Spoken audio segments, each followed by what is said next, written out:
សូមសងសាច់ការជាតិណានា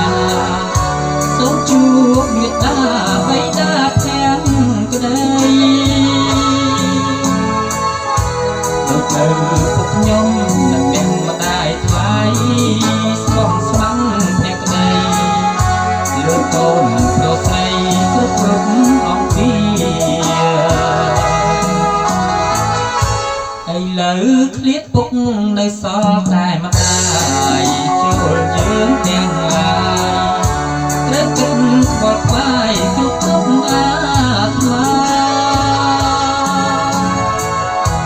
ចិញ្ចឹមបីបាត់ថ្នាក់ងំរក្សាអ្នកម្ដាយស្នេហា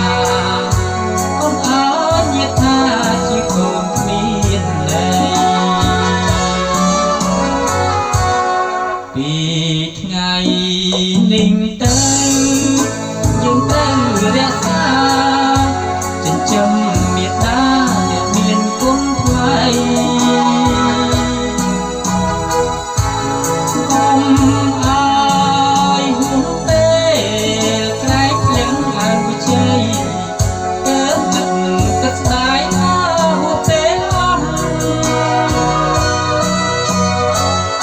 តន់នៅមានពេលចិញ្ចឹមរក្សាជួយភ្ញៀងអាត្មាខិតខំរក្សាឲ្យបានប្រពៃកុំចាំដល់លោកសូមចាស់ឯងដីទើបយំបោកកាយស្រណោះសោកស្ដាយមានប្រយោជន៍អ្វី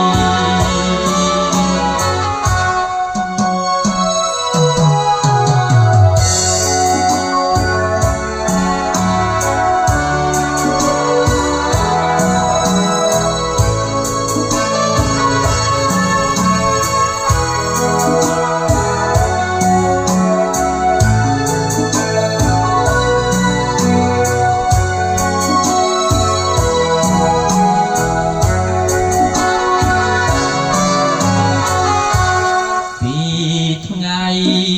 នេះទៅយើងត្រូវរក្សា